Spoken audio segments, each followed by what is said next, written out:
I'm titling this video Morals Over Money. Now, this video, if you've been in a hobby for a long time, you're going to know exactly what I'm talking about when it comes to this. But this is more directed to the people who are kind of fresh, kind of just starting out with their breeding and with their reptile keeping.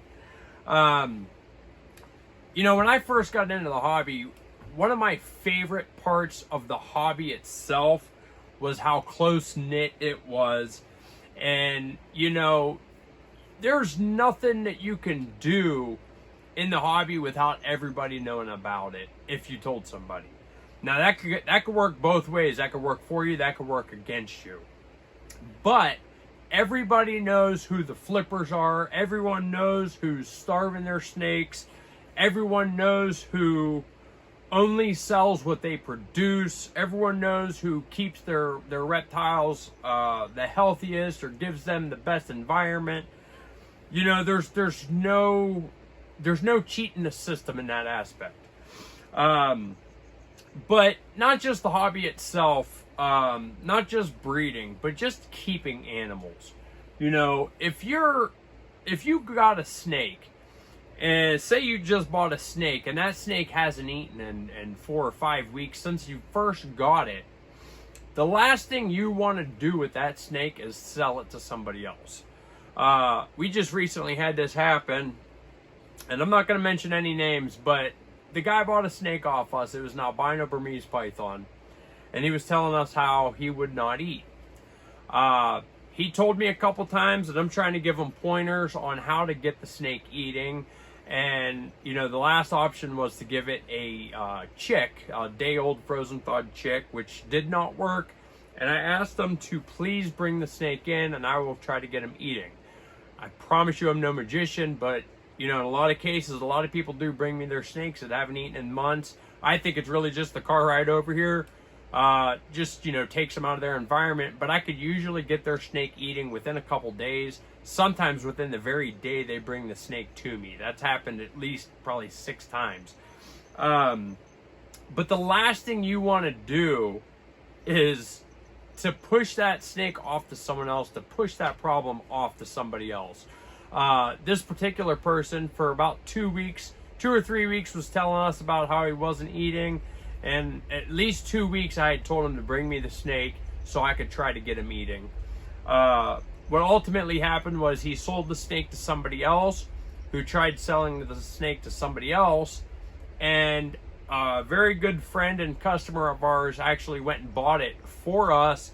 We gave her the money to go buy this snake, and within 2 days of us getting it back, I did try to feed it on its own, and I was going to try to assist feed him tonight if he did not eat last night, which he did not eat, and he ended up passing away sometime in the middle of the night.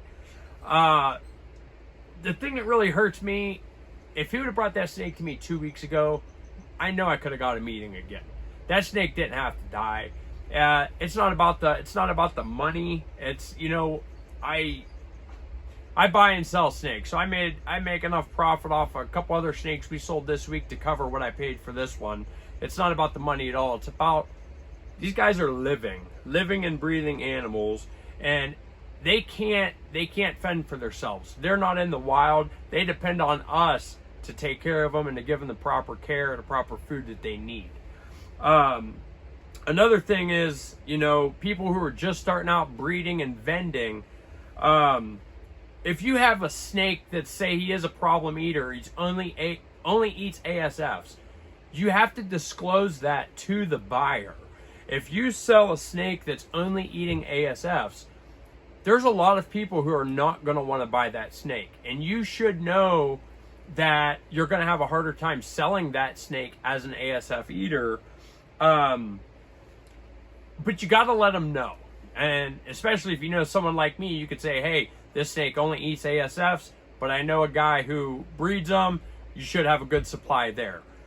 But you should never trick them and lie to them about how the snake's eating or what the snake's eating, or if the snake's not eating at all. I bought a snake a couple months ago.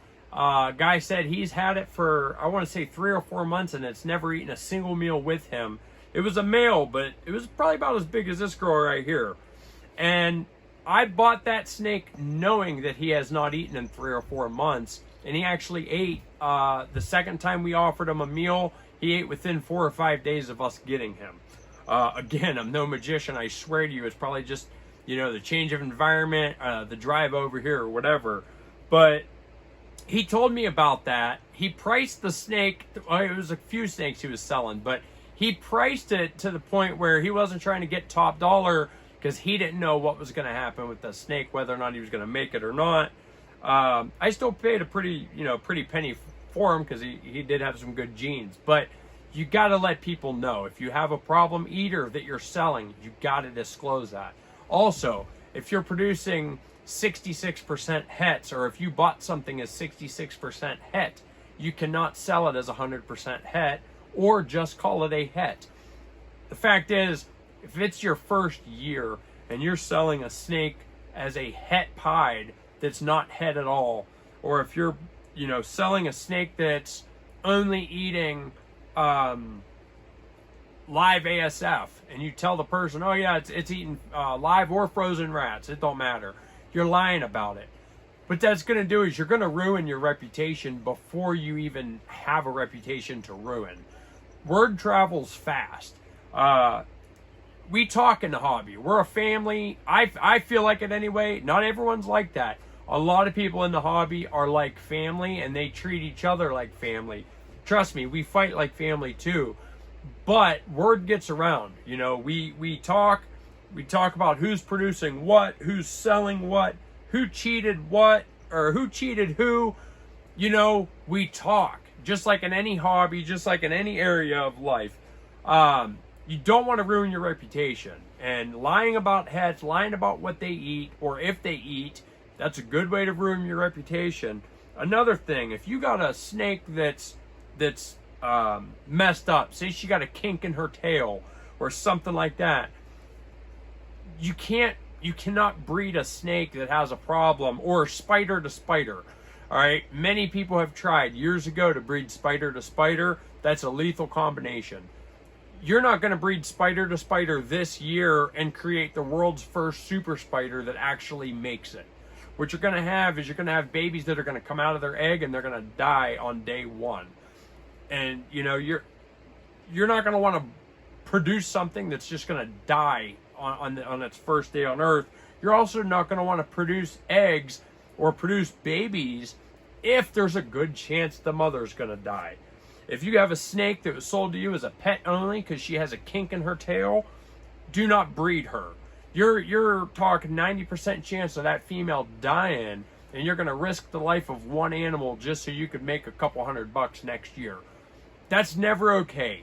You got to have morals, and you got to think about the animal first. I understand you might want to do this as a business. You might want to do it as a hobby. Trust me, it's always nice when the money comes in, when you sell a quality animal, you finally got paid for all your hard work and patience. But you got to think about the animal's life first before the money. And trust me, your reputation should be more valuable to you than any amount of money in your first couple of years. Because in your first couple of years, you are going to spend thousands of dollars more than you're going to make. It's not easy. I actually have a vendor. He vended a show just a few days ago, and this was his first year, his first clutch. I mean, this guy had a tablecloth with his decal, stickers, t-shirts made, everything. He had some really nice quality snakes for sale.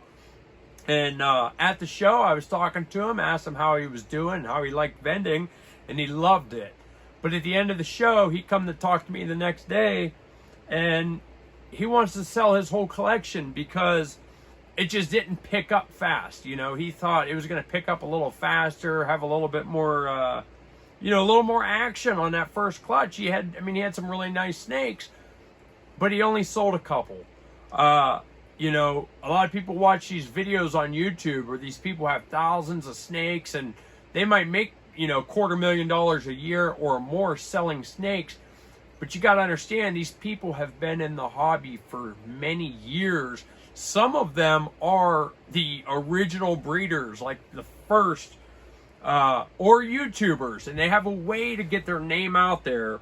But you're not going to go home, you're not going to produce your first clutch of ball pythons and sell them 2 weeks out of the egg. You're not going to sell them all that quickly and have people lined up at your door waiting on your next clutch. It doesn't work like that. Even for me, I've been in the hobby only 6 years. You know, we'll produce stuff, you know, if it's high end, if it's higher end than we're used to, and we have a $500 or $600 snake, those don't fly off the shelves all the time. You know, sometimes you're going to hold that snake for a couple months or a couple years, depending on, you know, how many snakes you have, how the markets are doing, how the reptile shows are doing.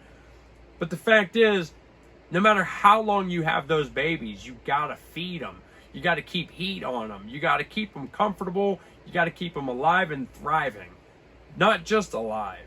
They should be thriving no matter where they are.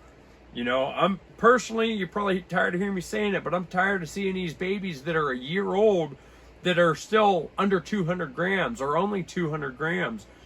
That's just like what the chain pet stores do when they're, you know, they feed them a Pinky Mouse once a week just to save on the overhead and to keep the babies small. Because truthfully, truth be told, babies do sell better than adults do in most cases. But you're basically going to starve an animal for a year just, you know, because you don't want to put much money into it. You know, when them babies pop out of the egg, it shouldn't matter to you if it's a $35 normal or if it's a $400 pied. They should mean the same to you as a breeder. You should be thinking about the life of the animal and not about your bank account or what your bank account is going to look like. You know, you have to make sure that the animal is the first and foremost thing on your mind if you want to make it in this hobby. Now, I'm just one guy in a small town.